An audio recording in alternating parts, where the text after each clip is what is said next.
Hey, Fedheads, welcome back to another episode of Sharing Our Pairings. I'm your host, Tripp, here with my co-host, Dennis, as always. Dennis, how you doing tonight?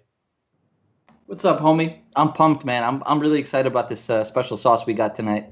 Yeah, it's kind of a surprise. We'll talk about that in a minute. Of course, you're watching Sharing Our Pairings. We're broadcast live on Facebook, around the world on the Armed Forces Radio Network, and available anytime as a podcast or on the old YouTubes.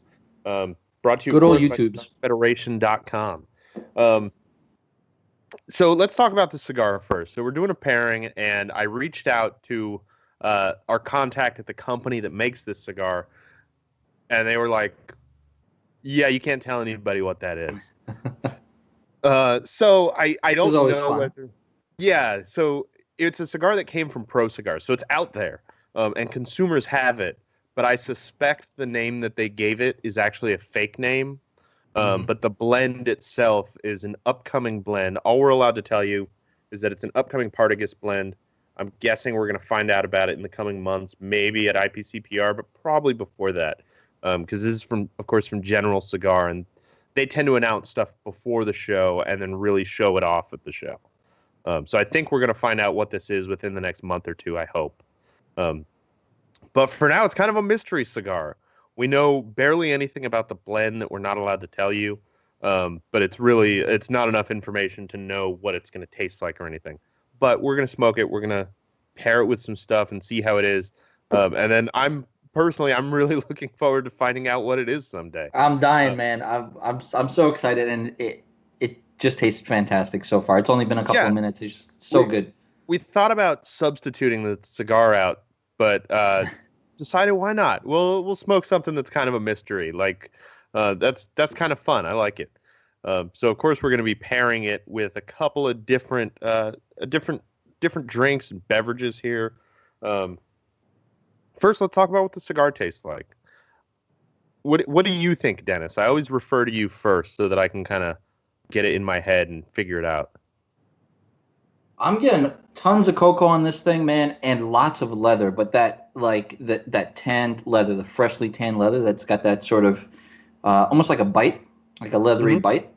That's what I'm getting, and it's really creamy. Just even the first couple of minutes of smoking it, it's got tons of cream, and it's smoking really well, which is always a nice, pleasant surprise.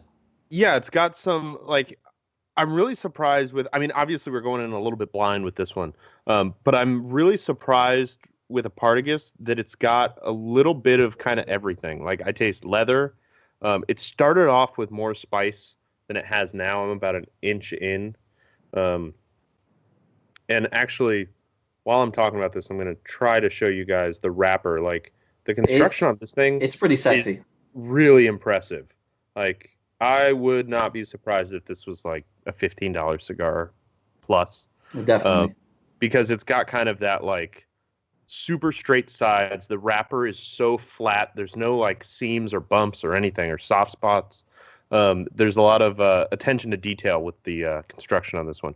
But anyway, it started off with like a pepper blast and some leather and some nuts, like mixed nuts kind of. And just a little bit of like cocoa. And I feel like the cocoa and the leather are kind of ramping up now, which I think is actually going to go really well with my first beverage here. And it's a spice that it kind of sits in the back of your throat. Mm-hmm. It's a nice lingering spice. So maybe a red pepper. That's what I'm getting. Yeah, I actually kind of agree. Ooh, and the retrohale is really nice. Yeah, you nailed it with cream. It's got some like serious cream in there, which you wouldn't expect from like a dark kind of almost Maduro. It's like that land where you can call it Maduro or not call it Maduro. Yes. It's up to the manufacturer and what their process was, whether they want to call it Maduro or not, I guess. I'm trying to figure out, there's a flavor that I just suddenly got that I can't identify. Are you getting a floral? Any floral notes? Because I'm getting some of that. I don't know if you are. It's kind of tough to put my finger on it. And the retrohale is like very spicy for what it is. It's spicy and floral. That is what it is. It's very full. That's the other thing. Normally, You know, a lot of cigars we smoke this early on in the cigar, you don't have that level of body just yet. It takes a little time to develop, and with this cigar, it just kind of hit me pretty quick. Yeah, and it's got like a chewy quality to the smoke. It's like really Oh thick yeah. and rich and flavorful. Man, I can't wait to find out what it is at some point in the future where I mean, we have no idea when we're going to find out what it is because it's shrouded in secrecy, but they're letting us smoke it on the air, so that's good. I'm going to talk about my first pairing here, and then we'll keep talking about the cigar, I'm sure, because it's a very good cigar. I'm really impressed with it so far. So my first beverage is a beer, comes to me from Freem Family Brewers. I've featured them on the show before, so I won't go over their whole history, but um, they're founded in 2012 by a guy who had worked at a really large brewery in the area called Full Sail, um, and they really, really quickly became a very highly regarded brewery in the area. All of the hipster spots had like their Pilsner or something on tap. Everybody had something on tap from them. And then a couple years ago, they started bottling their beer, and now they've got a really good program of rotating beers. I think they've only got like 2 or 3 beers that are regular production, and almost everything they make is rotating. They've got like 7 different IPAs for each season, and they've got an entire barrel age program that I think is all fantastic. And this, if you were looking closely at the video, is from their barrel aged uh, program. So this is actually, I'll hold up the neck there where it's got the label. It is a Flanders style red ale. It's such a cool style. I love it. I wish there was more of it around. Yeah, so I wanted to, before I talk about the beer itself, I wanted to talk about the Flanders style because I wasn't familiar with it, but it's a really interesting Belgian style where you basically make the wort. So for people who aren't familiar with the process of making beer, you make the wort, which is basically you basically boil the hops and the grains and everything so that you end up with this. I don't even know what you would call it. The soup. It's a liquid it's like broth, beer broth. It's water that's infused with all of these flavors. It's pulled all those sugars out, and it's kind of just a really sweet brownish water that's got some hops, but really the hops play more of a role in the fermentation uh, for the bitterness and the dry hopping and stuff like that than they do in the wort. I mean, there's a little bit of bitterness, but it really takes a while for that to develop. Um, and then rather than just put that in a fermenter and ferment it into beer, they put it in a barrel and then age it for a period of time. I'm not sure how long. I know Freem doesn't say exactly how long they do it for, but they age it in a barrel, then they add the yeast. And the barrel, one of the really important things is the barrel is unsanitized. So it's got bacteria in Oh there yeah. from whatever was in there before. Uh, Probably a little bit of yeast left over. They wash these, but they're not like scrubbed out or sanitized or anything like that, which is what you usually do with a barrel to make sure that you're not getting any foreign contaminants. But of course, the Belgians do not care about foreign Not contamination. at all.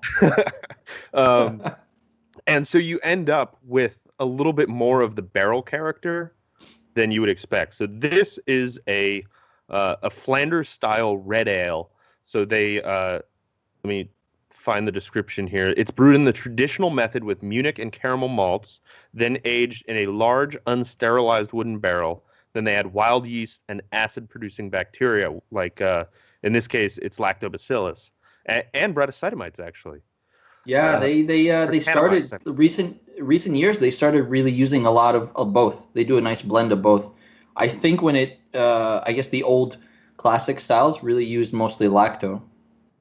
So this one is using Gambrinus Canadian Pilsner malt, Mm. Cara Munich malt, Cara Aroma, and Carafa 3. I don't know what Carafa 3 is.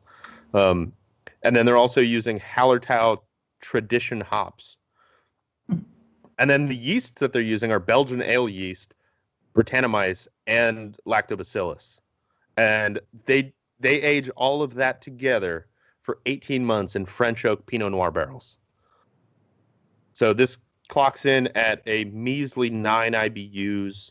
and a pretty solid 7.1% ABV. The tasting notes they give before I start tasting are bright red with hints of brown. I'm not sure colors are colors aren't really tasting notes. You know that the brown crayon that we all ate as kids, like it's probably like that, right? Yeah, maybe that's what they're talking about. Subtle notes of brown crayon. I copied this from their website, and I feel like they're not describing the taste. I feel like they're describing the color, which I'll show off here. I mean, it's not really bright red, but it does have like it has a slight reddish hue. And what I didn't mention is I have had this for over a year. So it's from like January of last year. So it's been resting a while, which for IPAs, you never, ever, ever, ever want to do that. You don't want to drink a year-old IPA. It's not going to be a good situation for you. Not because it's going to be terrible, but it's not going to taste anything like what it won't be the same. Anything with Brettanomyces or Lactobacillus tends to age really well because the Brettanomyces increases in sourness and funk over time, while Lactobacillus kind of fades away. It starts off super acidic and super sour, and it fades away over time. So this should be a nice mix of the Brettanomyces kind of flavor and the Lactobacillus. But anyway, back to their tasting notes. Aromas of fresh cherry, orange zest, and tobacco with flavors of fresh cherry, leather, Pinot Noir, and sour apple. Finishes tart, round, and beautiful. So I'm going to take a couple sips of this because it sounds delightful and let you talk about your first beer. Man, I got a couple of hot ones for tonight, as I normally do, but tonight I think is going to be the true test of my palate because I have some double IPA action to start with, and I usually ramp it up, so we'll see. You guys will see what happens at the end. My first beer comes from... It might get a little silly. It might. I mean, I got some hot stuff here, so we'll see. My first beer comes from New Jersey, and let me just adjust my camera. Okay.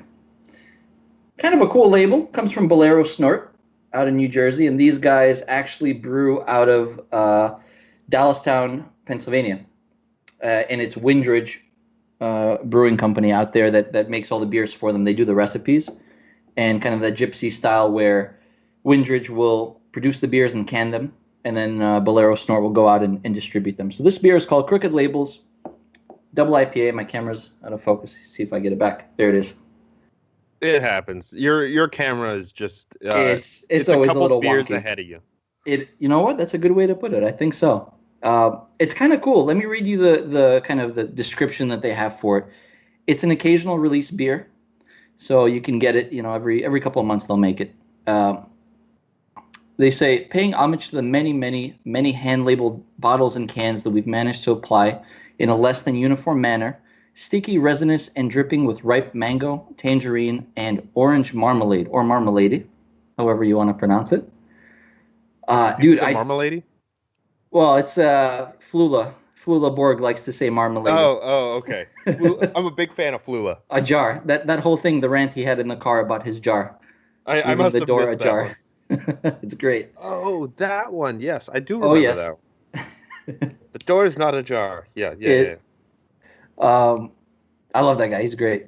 So this beer is 8.5%. So clearly that double IPA scale. The cool thing about this, though, and I thought this was kind of interesting. I had no idea. I've had this beer before. I had no clue. They use something called acidulated malt, and that's something that they use generally to reduce the wort pH.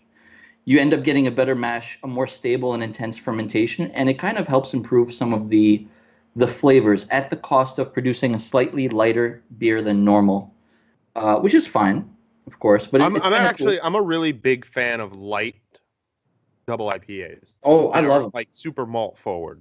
Yeah, I love those too. I think it's great. Yeah, that's a nice color. See, that's a good color for a double IPA for me. It's nice. It's a good mid-range, but they took it to the next level though.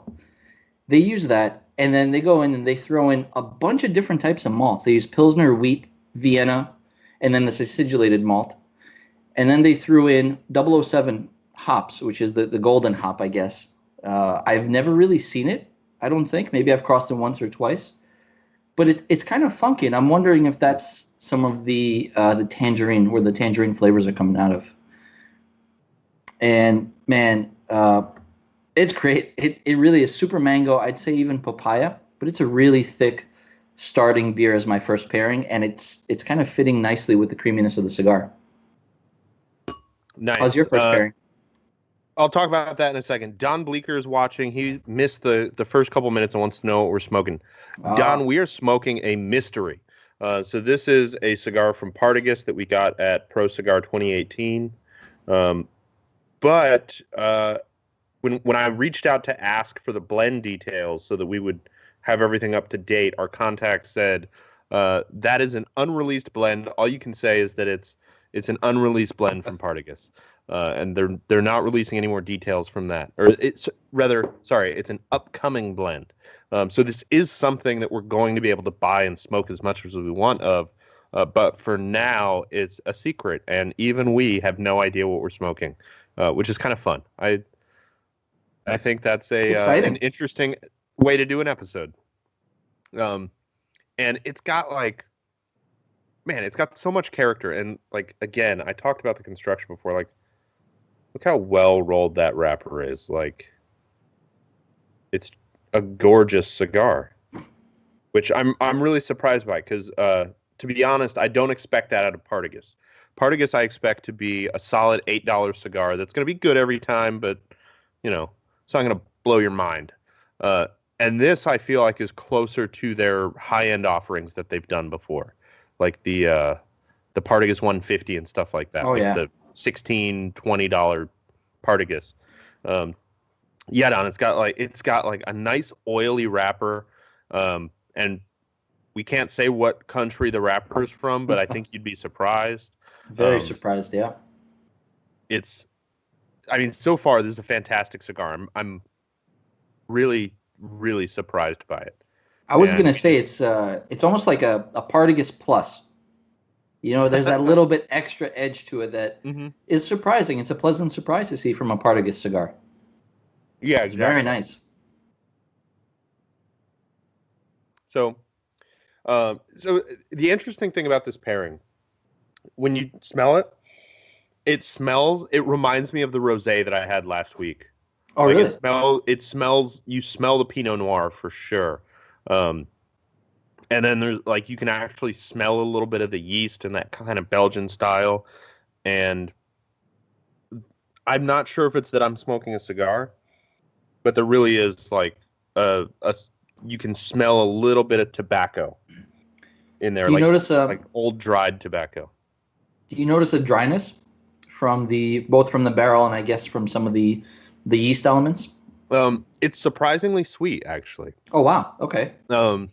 I think that has to do with it being a red rather than a Flanders style blonde.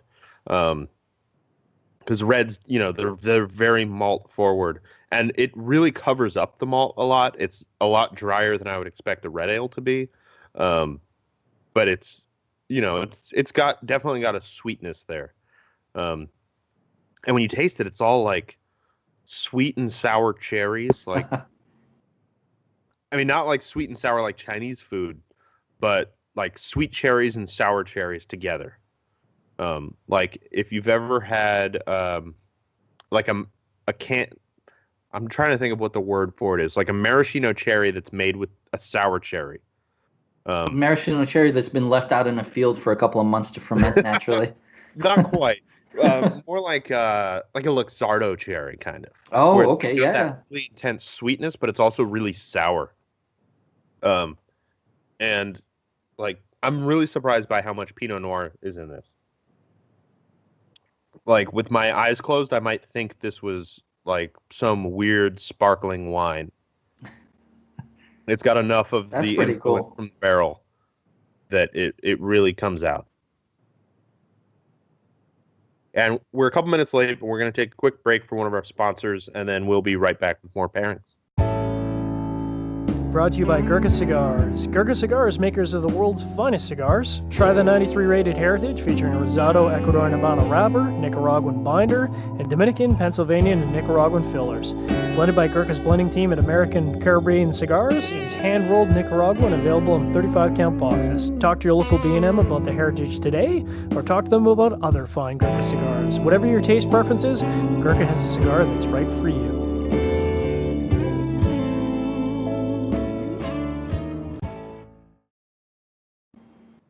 All right, and we're back. I just finished tasting my Flanders-style red ale, and I think it covers up too many of the flavors of the cigar. Like, the cigar's got a real intensity, but the sourness detracts from the sweetness and the spice of the cigar a little bit. I still get the leatheriness, and the kind of cocoa and nuts, but I'm missing out on that spice that was really enjoyable before. How's your first pairing? I was actually just thinking about it. At first I said the body and the sweetness was really nice, and I'm kind of getting to that point in the cigar where the profile is getting a little bit less creamy and more almost meaty, almost like that walnut skin kind of. Yeah. I don't want to say tannic, but that sandpapery walnut skin kind of essence. Oh yeah, I definitely taste that.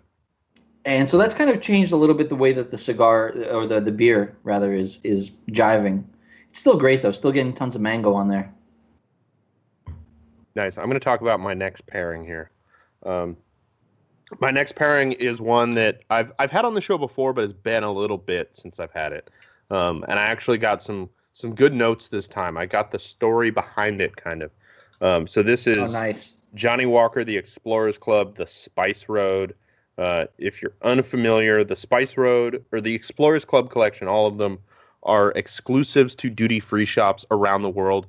I've never seen a duty-free shop where you couldn't buy this. Like Mexico, Nicaragua, anywhere in the U.S., Canada, Europe, everywhere I've been, you can get this for a pretty reasonable price for the most part. It tends to run between $30 and $40 for a 1 liter bottle. And then sometimes they'll do like, I think I might have gotten 2 for $50 at one point for these. Or it might have been 3 for $60. That's not bad at all. $75 or something like that. But they've got like, I kind of like the labels on these. They're a little classier than the regular Johnnie Walker. Definitely classier. And I actually looked up the story of Johnnie Walker that I wasn't familiar with before. I've had this on the show before, but I've never really talked about the story. So Johnnie Walker the brand sort of started somewhere around 1925, but it seems like nobody's sure based on the info that I've gotten. And John Walker worked at a grocery store, and he was a teetotaler. And it sounds like he might have owned the grocery store, but that's not clear in any of the articles or anything that I've read. And around 1925, he started selling spirits for the grocery store. And in the process of doing that, ended up creating blended whiskeys for people. So he would do blended malt and blended grain, because at that time it was illegal to mix malt whiskey and grain whiskey. And after a few years, he started putting his name on the bottle, John Walker, and then he passed away in 1857. When he died, his son took over the business and started to focus a lot more on the whiskey. In 1860, they legalized blended malt and grains again. So as most people know, Johnnie Walker is considered a blended Scotch whiskey. It's not a blended malt. It's not a blended grain, because it's a mix of grain whiskeys and malt whiskeys from different distilleries. And his son, in 1960, very shortly after that legislation passed, he introduced the square bottle with this is another fun fact that I didn't know. The labels are always applied at exactly a 24-degree angle. They always have. Okay. For over 100 years. Why is that? It was just to stand out on the shelf. The square bottles, of course, were to save space, because you end up with less breakage, and you end up with smaller cases for the whiskey, or probably crates at that point, since they didn't really have cardboard in the 1860s.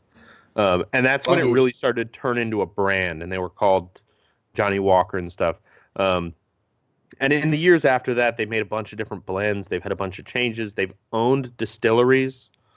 They've bought several distilleries that they used, like for a lot of their blends, and then they've gotten a hefty stake in a lot of distilleries. And then, of course, I didn't look up the details. At some point, they were purchased by Diageo, and now they're one of the, if not the, one of the best-selling whiskeys or Scotch whiskeys in the world. I mean, if you go somewhere that doesn't have any Scotch, chances are they're still going to have Johnny Walker. Yeah, that is so true. I've been to some weird places, and everybody always has at least one bottle of something, you know, whether it's the black or the red or anything.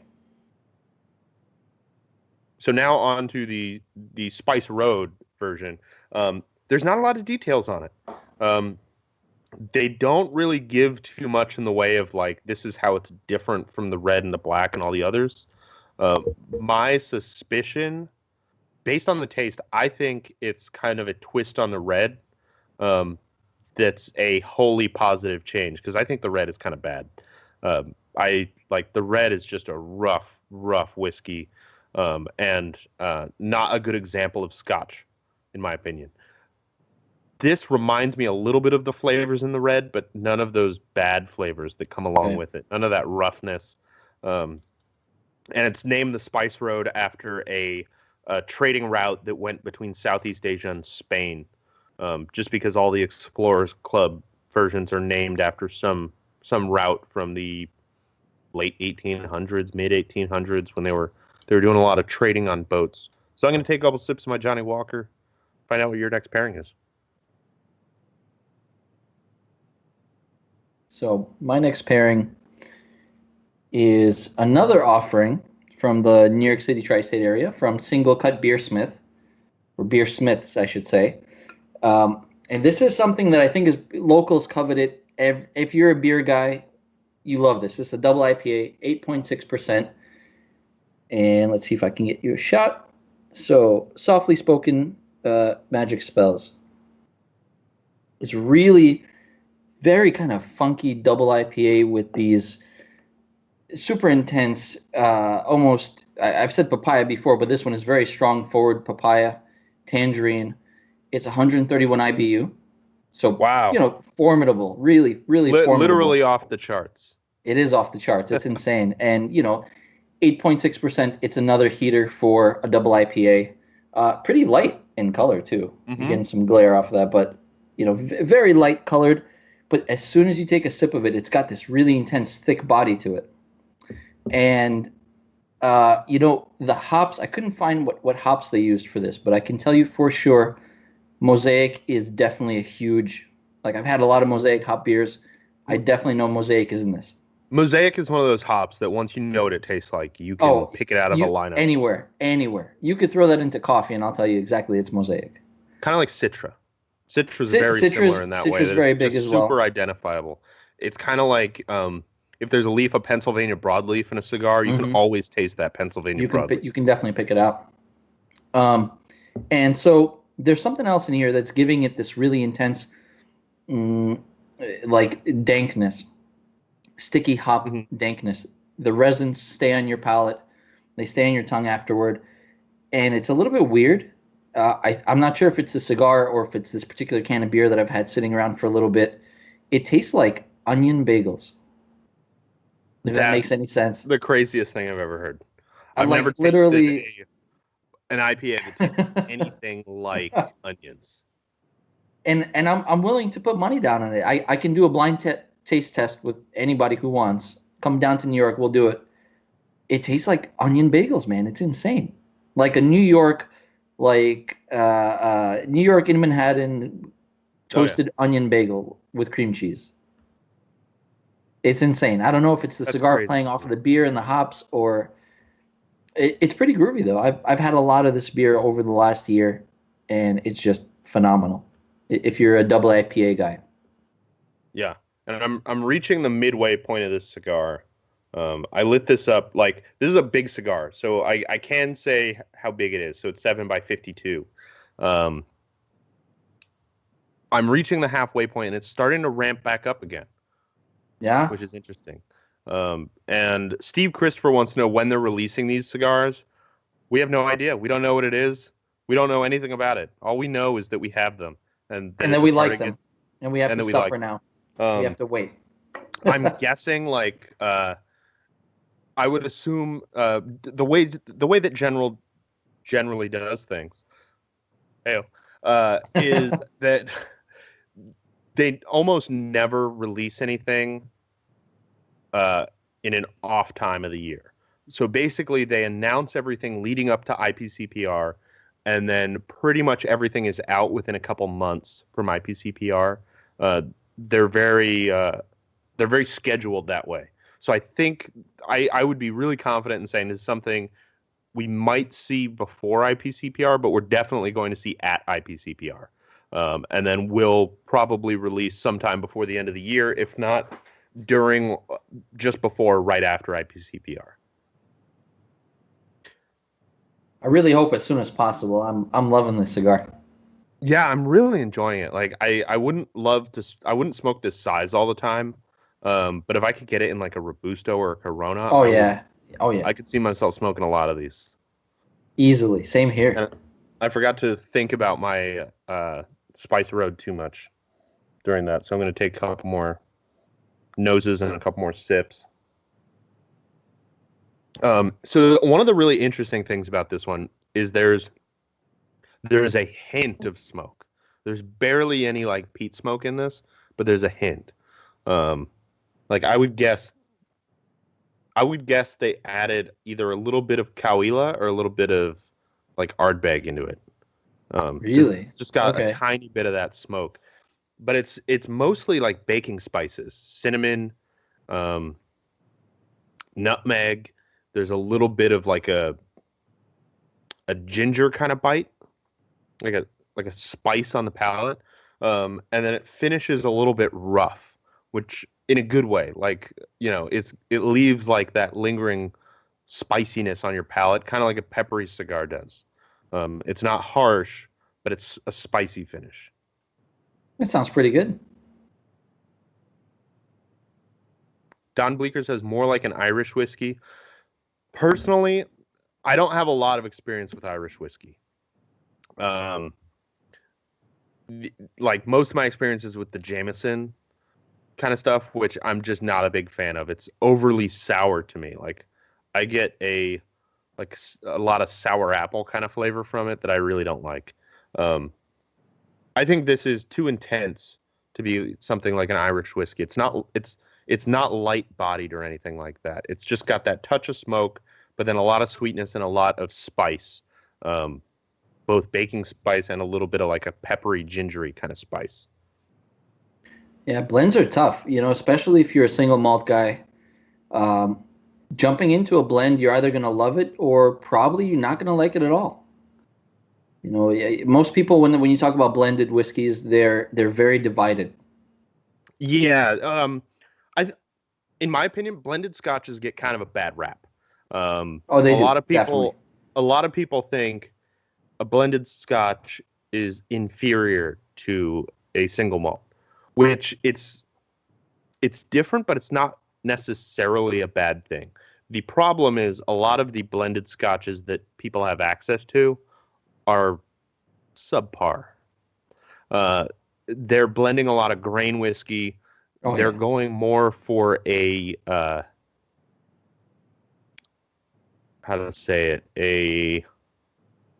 they're going for a friendly approach rather than doing something bold. What I found with the Explorers Club collection is that they're a little more bold, and they're kind of the flavors are a little more off the beaten path, if you will, than the regular Johnny Walkers. Johnny Walker Red in particular is just kind of bland for me and a little bit harsh. Johnny Walker Black has a little bit of that smoke like an Isla, but it's lacking in body a little bit and complexity. I feel like with the Explorers Club collection, it's like a notch above where the black is, like maybe where the in the range of where the double black is. Like you're starting to get into good blended whiskey. If you've never had something from Compass Box, though, like Compass Box is as a company, is the holy grail of blended whiskey. It's impressive. They go nuts. They do crazy blending projects. A really interesting thing is I need to get some. I really want to have some on the show. But I can't get it in my area. I think I need to order some little bottles for some of our Scotch episodes that we have coming up. But I can hook you up. Nice. Compass Box makes high-end blended whiskeys. Like they kind of start in the $35 to $40 range for their very, very low-end stuff. But then they've got some stuff that is like $300, $400, $700 a bottle for blended whiskeys, because they're using scotches that are, some of them are, I think, 30, 40 years old. And the really interesting thing is it's illegal for them to tell you what they put in there. That's how blended scotch works. Legally, you can only call it a blended scotch. You can't say where you got any of the scotch or how much of each one is in there or how old it is. But if you go to their website, they will email you as a private consumer who swears they won't tell anybody what they saw. They will tell you exactly what is in every single version of their whiskey.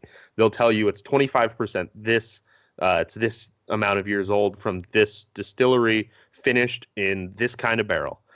They will tell you every single detail, and they don't skimp. They've done a couple that what was it? They were allowed to, so you're allowed to say the minimum age that's in the bottle.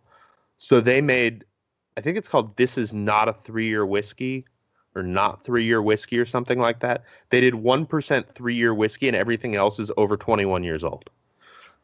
So everything else is between like 21 and 35 years old. It's insane. But they call it a 3-year whiskey because legally they have to, kind of as a joke. And they've got stuff all over the place. But anyway, I'm getting way off topic here. I say all that to say this is a very good whiskey. It's blended, but it's very good. I've said before that when we went to Nicaragua for the first time, Rob picked up that's right. a bottle of this, and over the course of over the course of 2 nights, I guess, we just demolished a liter of it. It was just gone, because we could not stop drinking it. It's so good. And I've cooled off on a little bit. I've got a couple bottles in the house, just because I can only buy it when I travel. But like, this is a blended scotch that I never have a problem drinking a glass of, like while I'm watching TV or something, which is exactly what I want something like this for. If I'm going out and having a cigar, I can just grab this and not like, when you've got $100 bottle of scotch, you're like, I don't know if I want to drink it. This cigar might not be good enough for that scotch. And this is a good scotch that I never have that conversation in my head about. And Don Bleecker says to try Teeling Small Batch. It's aged in bourbon barrels and finished in Flor de Caña barrels. Really? Okay. That sounds right up my alley. I'm going to be looking for that when I go out to the bar on St. Patrick's Day. How's that IPA pairing for you? Better than my first. It's not as it's got a little bit more edge than the first double IPA. It's more of those citrus rind notes versus the first one was a lot sweeter, and it had a lot more of that lingering body to the hop. So this is more, I guess I'd say, it's a drier IPA. And I think it's pairing really well with the second, third. Good. In my opinion, I find sweet IPAs go better with cigars, but I prefer drier IPAs, which is a weird thing. I'm the same. I'm exactly the same way.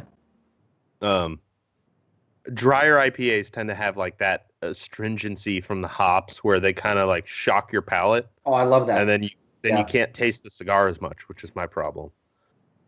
So we're going to take another quick break here. Then we're going to move on to our final pairing of the night.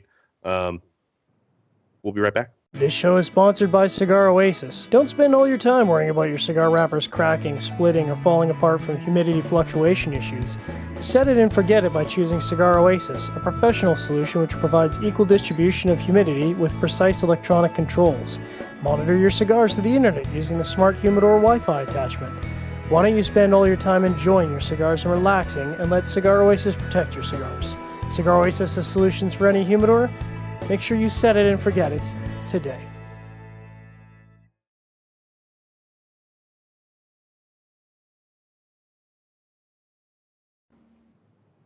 All right, and as we were saying during the break, this cigar is so good. I'm really impressed with it.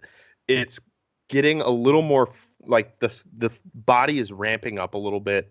It started off kind of medium plus, and now it's kind of firmly in the full bodied category.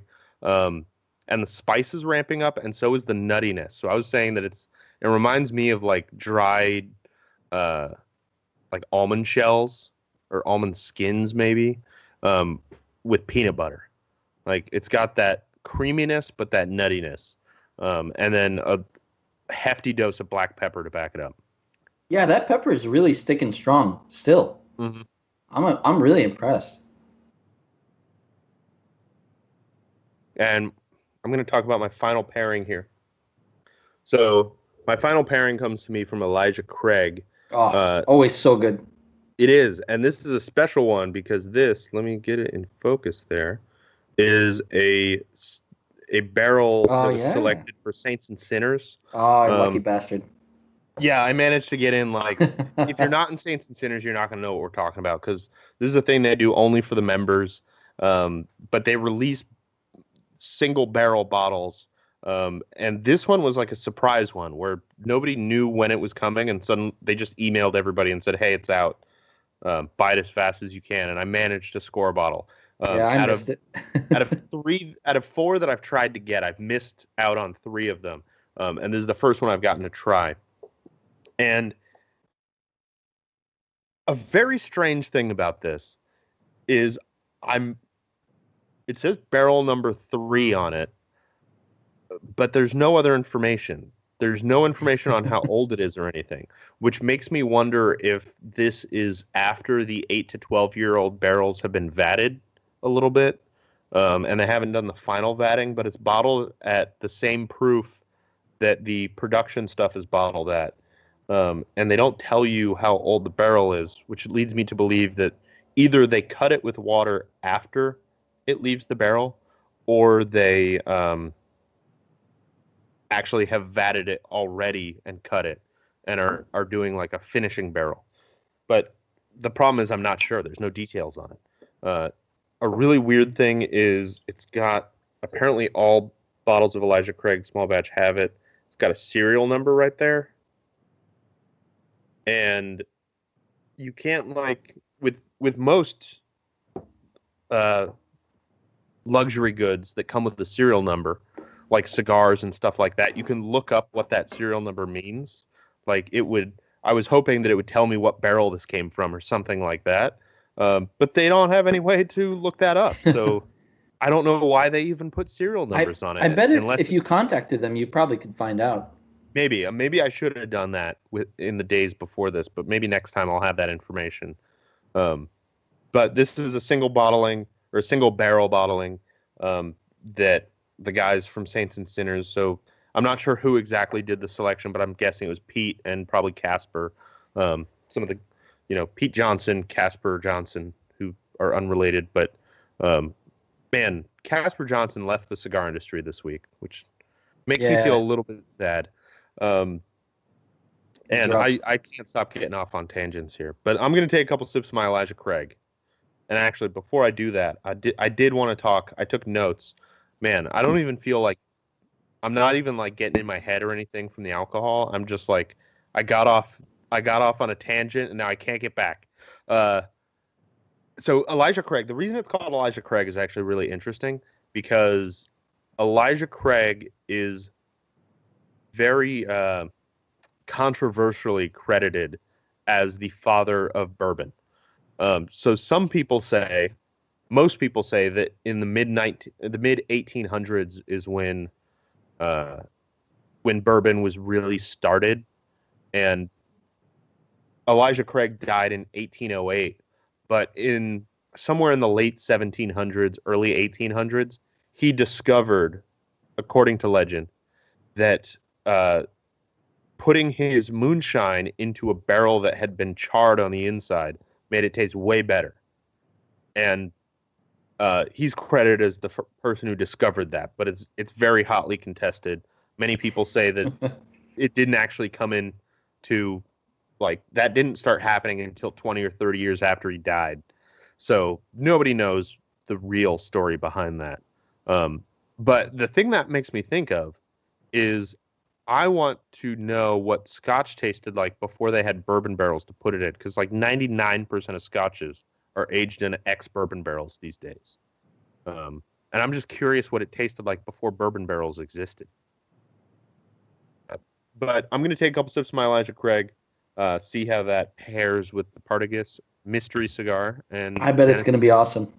I'm sure it will be. Dennis is going to talk about his last pairing as soon as we get back from this break. This segment is brought to us by...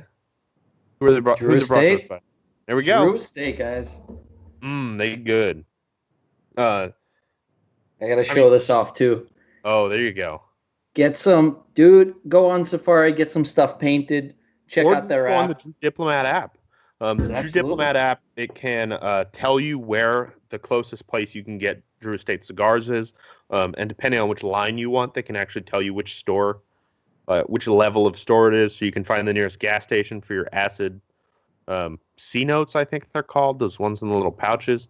Yep. Or you can find the nearest place to get some high-end stuff like Liga Privada, Debonair. What's the other one I'm thinking of? FSG, the stuff that's only available from the DDRP retailers. Yeah. And then when you smoke it, you check it in, get some comments from randos on it about how much they love what you're smoking, and get some points so you can bid on cool stuff that Jesse and his crew have painted. A lot of awesome stuff on there. People win all the time, and they add more stuff. There's more stuff on there than there are people, and there's thousands probably at this point of people on there. So go on there, check it out. It's pretty cool. Nice. And before you talk about your last pairing, first, shout out to Jerry Stash. Thanks for watching, brother. We appreciate it. And Don Bleeker wants to know what the proof of this Elijah Craig is. It is the standard at 94 proof, 47% ABV. That's good stuff. And he also says the barrel proof was #1 by Whiskey Advocate last year. That barrel proof is some good stuff, man. And it's kind of like Booker's or some of the other, like Booker's or Eagle Rare or some of the other single barrel whiskeys, that every single version of it is a little bit different. You can buy a bottle this week and it'll taste one way, and then you'll buy a bottle next week and it'll be sweeter or spicier or oakier. But there's an interesting amount of variance in what it tastes like, and people kind of track that, which is really interesting. It's always really exciting. I buy Booker's regularly, and every couple of months I'll get another bottle or two, and it's always cool to see that progression and see those differences. So I'm going to get into my last pairing. I promised you guys that it's going to be crazier than the first two, and it is. It's an Imperial Porter, all right, 11.5%. So this is that's a heater. It's for a porter especially, right? It's really pushing that envelope for that style. And of course, who else does it come from than Evil Twin? Of course. And for those of you guys that don't know who Evil Twin is, I'll tell you. They are based originally from Denmark. They moved over to the U.S. They've got a huge presence in New York, and I think generally on the East Coast they're pretty widely available. It's one of those gypsy breweries, right? They pretty much go wherever they can. They design the beers, so to speak, and then that stuff is brewed by somebody else for them. And they brew it all over the world. All over, yeah, absolutely. They've got what do they call it? I don't remember what it's called. They have Imperial, not Biscotti Break, the one that's based on. What is it called? Mexican cake? Mexican cake, yes. Mexican cake break. Brewed in Mexico. Yeah. They do some wild stuff. Yeah, they've got stuff brewed all over the world. And it's worth mentioning that the reason they're called Evil Twin is because it's two twin brothers. Yes. That one started Mikkeller, and then they had a huge falling out, and then the other one started Evil Twin. So there's always a little bit of like comparison between those two brands, which are very, very different. They're so different. You couldn't even. It's insane. And it's funny. I've seen arguments between the two, saying like, oh, my beer is very extreme, but I'm still trying to be conservative. And the other guy says the exact same thing. Mm-hmm. So really, I'd love to see a collaboration between the two. I'm sure it's never going to happen, but that'd be pretty cool. That would be interesting. Imagine. Or even if like somebody did because they both do kind of the gypsy brewing thing. Yes. If somebody tricked them into doing a versus beer, that would be interesting. Oh, that would be phenomenal. But I'm not sure if they could actually make that happen or not. It would certainly sell, right? At least people are so hyped about both breweries, both brands, they would go and just empty the shelves immediately. Yeah. And actually, I didn't even say what the name of this beer is. I'll show you guys the can again. It is the glazed Imperial Donut Break. And so this is a little bit different than the regular Imperial Donut Break. This has, among other things, it has tons of donuts. They actually throw donuts into the brew, and they brew with donuts, which is cool. They add coffee, they add vanilla, they add almonds. That's their standard kind of recipe. And then they went nuts with this one, and they threw in a bunch of donuts, which brings this porter to that next level. You get a lot of that extra sugar that ferments out. You get a hotter beer. I shouldn't say hot. It's not actually hot, but it's a stronger beer. Mm-hmm. And it's really thick. I mean, this is like... that doesn't look like any porter that I've had. No, not at all. This is basically a stout. It's so thick. Yeah, it's creeping into Imperial Stout territory. Yeah, it smells exactly like donuts. It's coffee and donuts. You go in the morning to your diner or your little bagel shop in New York, at least, and you get a donut and you get a coffee, and it's got elements of that, and it's pretty cool. And Chico Ray, I see your comment. I'm going to ask Dennis about that after he tastes it. So Chico Ray wants to know if it's a bit sweet. Oh, I'm guessing it's pretty sweet. It is stupidly sweet. A lot of residual sugar in that one. It's like it's sweet to the point where it's sticky, and it stays on the palate. And the notes after are initially you get the sweetness from the donut, you get the almond, and you get the coffee. But once that subsides, you get a lot of this sticky raisin sweetness. Like if you ever left a box of raisins out in the summer. Oh, yeah. It's kind of like that. But it's not hot. It's not, you can't feel that it's 11.5%. If you didn't tell me what it was, I would never know. I could never guess. Maybe after, a pint or two. After a pint, you'd be like, that was 11%, wasn't it? And to be fair, this is a 16-ounce can. Like, these guys are out for business. You get your money's worth with this stuff. I like you get your money's worth. Yes, you do. For about, I don't know, what do they charge for a can of that? Like $5, $5.50? No, dude, not even. A can of really? This. Okay, so a can of this. This is kind of rare. So a can of this in a store in New York is going to cost you probably $10. Oh, okay. That's still not like... Well, in a bar, a can of that is going to cost you probably 15 or 16. And they have a beer coming out soon, which I forgot what it was called. You can look it up. It's something wild. Very limited release. They want to charge something like the margins basically bring it up to $30 an 8-ounce pour. Oof. In New York. I don't know who's going to pick that up, but that's what their reps are.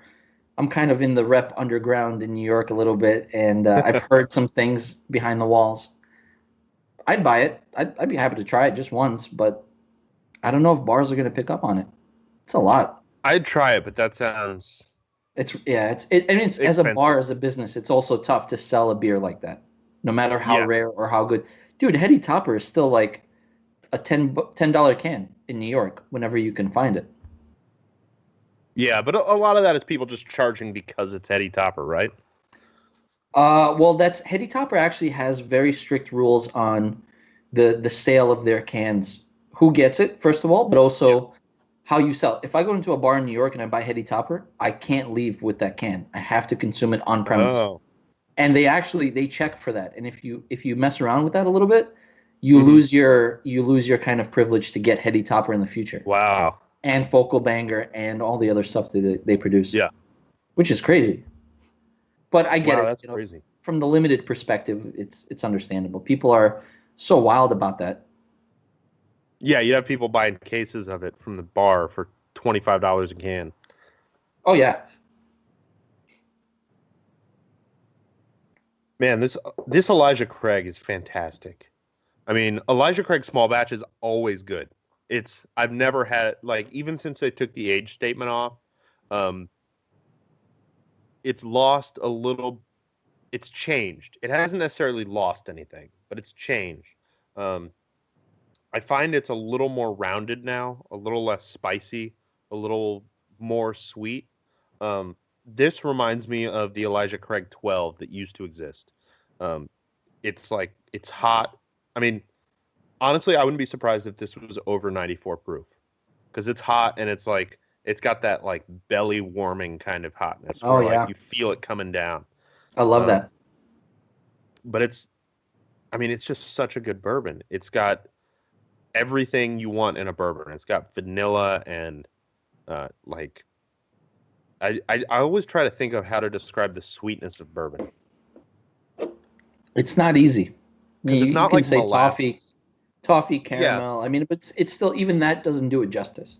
Yeah, it's more like it's a hard candy type of sweetness. But then it's got like that bite on the back end that I really love, and then that heat going down. It's good. This is good stuff. Elijah Craig never disappoints with the cigar. Yeah, how's that cigar going for you so far? How's that nuttiness? I mean, for me, it's developing more toward the wood, the cedar and nut. For me, the cedar and the of course the spice and the leatheriness are picking up a little bit. Like the leather is still in the background. It's mainly cedar and sweet cedar and spice for me. Oh, definitely. Point. Yes, that's a good point. Sweet cedar is definitely what's coming out for me. And it also could be the beer. The beer is super sweet. Yeah, but I find that a really sweet beer like that usually kind of covers up the sweetness in the cigar a little bit more. It can. Yeah, absolutely it can.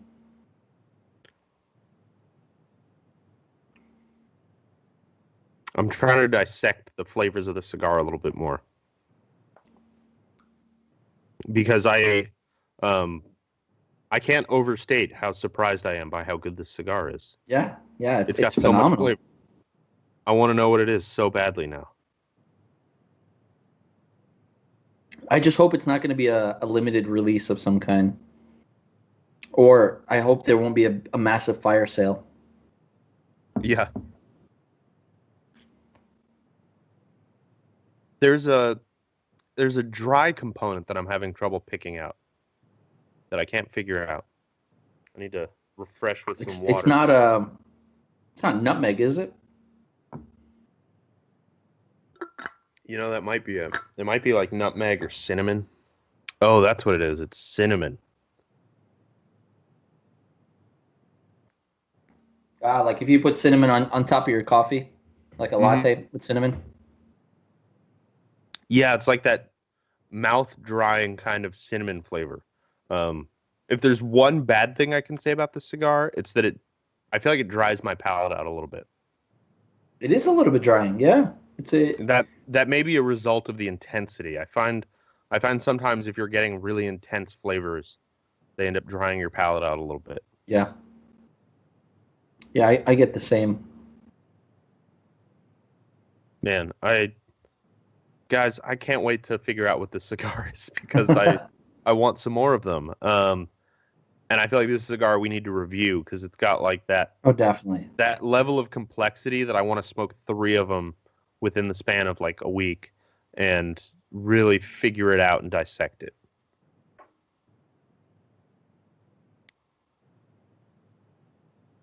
How's that last beer pairing with the cigar, Dennis? I'm not sure. I'm still trying to be this getting past the sweetness, getting past the coffee flavor of the beer. I'm trying to see if it's overpowering the cigar. I think it is. But the almond flavor in this beer is surprisingly really prominent, which normally when you have a beer that has, like the Biscotti Break has a lot of almond in it, if you're not looking for it, you probably won't pick it up. And this one really stands out. It's got that almost like amaretto almond to it. Yeah.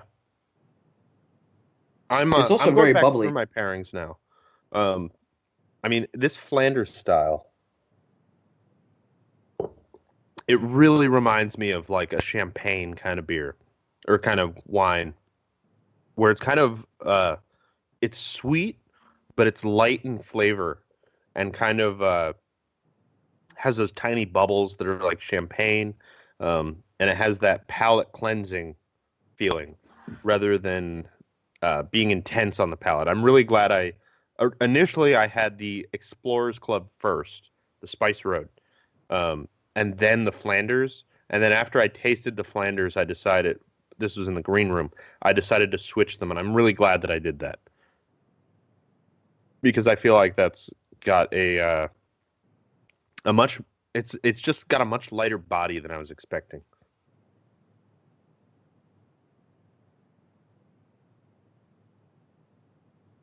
Yeah, my last pairing, I have to say, it's taking away from some of the flavors of the cigar by coating the palate a little bit too much, and that lingering coating is taking away from the flavors.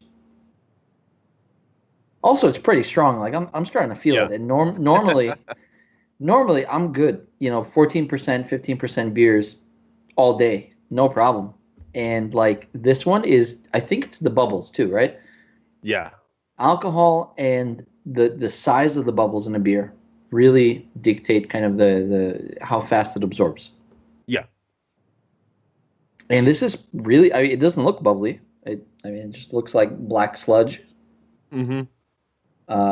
You can kind of see it actually a little bit. It's pretty effervescent, which was a surprise. Especially for a porter. Generally, they're not that bubbly. Generally, I find the big difference between a porter and a stout, besides the body, is the porters generally have larger bubbles. Yes. And it ends up having more of that, like, I don't know, like soda, like cola feeling on your tongue. Oh, yeah. Yeah. This is like stouts a lot of times taste almost flat. Yeah, that's a really good way to put it. Definitely. The stouts are noticeably different in terms of bubble quality. And this is almost like a, for you New York people, this is kind of like a Manhattan Special. Just really thick.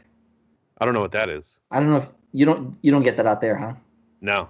It's an espresso soda. It's okay. I guess it's a New York thing, but Manhattan Special is an espresso soda, and it's got a lot of the same qualities as this beer. It's effervescent and it's really kind of sour, almost. Mm-hmm. And that's what I'm getting. The raisin notes are a little bit sour.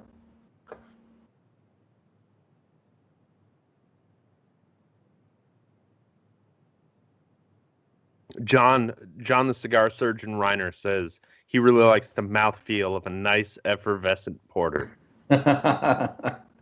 Which I just love that as a sentence. As a sentence, that's like 5 stars. Absolutely. I'd vote for you. For me, I've talked about it before. I don't love that mouthfeel of like a really effervescent porter. To me, it tastes too much like cola, and it takes away a lot of the flavor from the beer. If I have a beer or there you go, John the cigar surgeon McTavish now rather. He's finally got all the paperwork in for his name change. And soon he will no longer be John the cigar surgeon Reiner. He will officially and legally be John the cigar surgeon McTavish. McTavish, yep. Which is much more fitting for somebody with such Scottish features. And that, you got to bring the beard back. I'm telling you, man. that like um, Arnold Schwarzenegger in The Running Man opening scene, like working in the field or working in the ditch, digging with the beard. Like that's the look, man. That was like Nicaragua. What was it? 2 years ago for your birthday, 2 years right? ago. Yeah. 2 years ago. That was the beard. That is a formidable beard. You're not wrong. A strong I'm just jealous blonde because beard. I can't grow a beard. Oh, I know how try. you I feel, try. brother. I'm still going back through my pairings. I got stuck on the Flanders Red for a little while. Flanders is magic. It's such a weird Yeah, thing. it's got like it's so weird because it's got the body and the effervescence of a sparkling wine, but then it's got the flavor of a beer. But it's with this being aged in Pinot Noir barrels for almost 2 years, it's like it's a weird middle ground between sparkling wine and beer. It's always exciting, and I love that they used Pinot Noir for that, Mm-hmm. And which is not typical for the style. I'm guessing it's Oregon Pinot Noir since we have a boatload of Pinot Noir around here. And John says he couldn't grow a beard until the first week he spent in Nicaragua. And building houses, probably. No, because he already had a beard when we were building houses. Oh, he did. That's true. He did have a beard already. Yeah, Nicaragua will set you straight, but I will argue Cuba will set you even more straight, as I've learned from my own experience. And he says he's really getting involved here. He says he finds wine barrels can be really hit or miss, and I agree. Yeah. Because of the style of this beer. So you missed the first part of the show. So this is a Flanders style red ale. Flanders style means that they actually basically make the beer, they make the wort, and they age it in barrels for an unspecified period of time before they actually add any yeast whatsoever. And those are unsanitized barrels, so you're actually getting some of that wine yeast left over that's stuck in those nooks and crannies.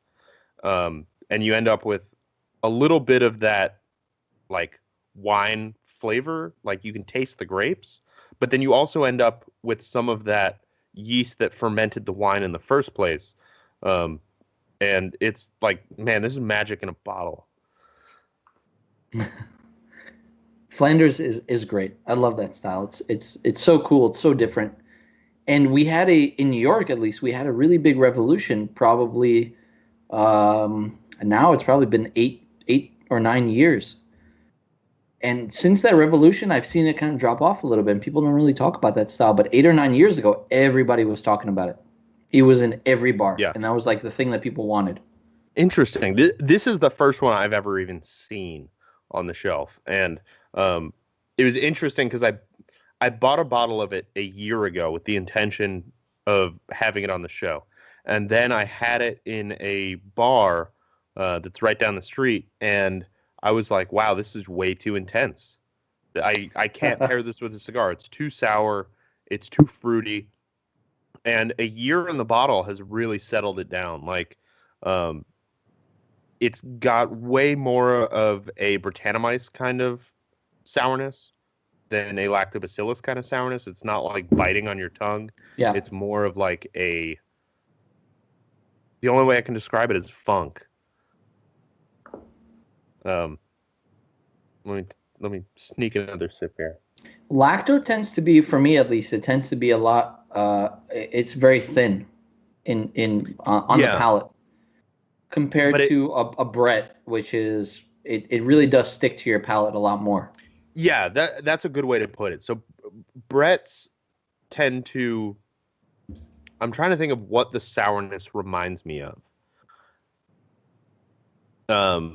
A Lactobacillus can really be like a sour candy, like a lemon head or a warhead or something like that, where it's like shocking to your palate. This is a way smoother kind of very slight sourness that sticks to your palate for a little bit longer. So I'm still, like, I took a sip about 30 seconds ago. I'm still tasting a little bit of that sourness. Man, I can't think of what it reminds me of. Kind of like a pickle brine, where it's not a biting sourness, but it's kind of a sourness that sits on your tongue for a the little lingering, yeah. Where a lactobacillus kind of sourness is more like biting into a lemon. Like it's like suddenly your palate is like, what is happening? And it can result in the same kind of shock that you get from like really intense hops. How's that cigar treating you? Oh man, this cigar is so good. I can't wait to find out what it is. It's killing me. I'm gonna email our person in General and let her know that this cigar is like blowing my mind fantastic. And I have no idea what it is. Like that's the really interesting thing about this is we went into this completely blind. It's not one of those like those biased kind of situations where you're like, you know, you're smoking an Opus X, you're expecting it to be great because of the level of you know, the price and the prestige that comes with it. With this cigar, we're smoking a Partagas and we don't know what it is. Like it's just a Partagas. I mean, I don't know if it's better or not because I've only had one Partagas 150, but it's up there with the Partagas 150 for sure. Oh, definitely. I've had a couple of those, and I always really enjoy those. And for me, that's kind of in that same wheelhouse. Mm-hmm. And I could spend the next 20 minutes like guessing what they're going to call this because General is trying to, as we've seen in the last couple of years, they're trying to kind of bring back blends that from before. They're not necessarily making a new blend or they're not coming out with a new brand. They're coming out with a new version of a blend that existed before. So I'm really interested to see what this is. Because I could see this being the new Partagas 150. Oh, yeah. With the level of construction and like the super intense flavors and just how good it is. Really nice and oily, too. Yeah, I'll hold it up one more time. It was just it's beautiful to look at. Like it's the construction is insane. Sheen. Man, my frame rate is going weird. I don't know. And I don't know if you guys remember are seeing that or not, but my frame rate is like funky, like 20 frames per second instead of 30. Sorry, go ahead, Dan. For a handmade product, like think about that for a second. This is a handmade product. It is just solid. That is not easy to do at all for a handmade product, to get that level of consistency and that level of quality, of course, in the wrapper, the look, the feel, the smoke, the firmness of the cigar was even throughout. And it's not a small cigar. Yeah, for a 7-inch cigar, it's very impressive that the level of quality that it has. Which, I mean, we're not blowing smoke up General's ass or anything. Interesting, hey, John. If it's good, it's good. You know. Yeah, exactly. Like we're not gonna beat around the bush or anything. If it's bad, we're gonna say it's bad, and if it's good, we're gonna say it's good. And this, I don't normally expect this level of construction out of most products from General, except for their really higher echelon stuff. And this was like that. It's hard to put into words, but you know when you buy a cigar and you look closely at it and you're like blown away by the construction, like you're like, how is the cap so smooth? Yeah. Like all of the seams are smooth. That was this kind of cigar. I took it out of the cellar this morning to take some pictures of it, and it was like, wow, it looks amazing. And I just wasn't expecting that. So with that, we're gonna call it a night. We've got just a tiny bit of cigar left. What was your pairing of the night, Dennis? You know, man, I just went through mine, and I'm gonna go with my first double IPA, Crooked Labels by Bolero Snort in New Jersey. The edge that it had with the mango really pops with the cigar, especially now at this point. You know, the last third, a little bit hotter, a little warmer smoke. It fits really well, and it fit throughout the whole process of the smoke as well. Unfortunately, I wanted to say the donut, but it's just too sweet, and it takes away from the essence of the cigar. What about you? I was gonna say the Elijah Craig, when I first tasted it, but after going back to that Freem Flanders style red, that style just has that character that can go with every single part of the cigar, and it's constantly cleansing your palate, and it's not at the level where it's got so many flavors that it competes with the cigar, but it's got enough flavor that the cigar is not killing it. Yeah, fair enough. So I'm gonna say the I'll hold it up again. The Flanders style red from Freem Brewing. Those guys always have really nice labels. Just wanted to say that. They've just got like Just this is how crisp. all their labels look. They've really got crisp. You've got this label with either a black background or a white background. Black means that it's a regular beer. White means it's barrel aged. They've got really simple branding that works really well for them. And I'm not even going to comment on what Jun Lu's doing, but it's funny. So look at the comments if you want to find out about that. Thank you, everybody, for watching. Thank you for all of our podcast listeners. We appreciate you guys out there by the thousands. And, of course, thank you to everybody who's listening on the Armed Forces Radio Network. We appreciate you guys out there doing things we're just not built to do. And remember, here on Sharing Our Pairings, we want you to drink better, but we want you to drink less.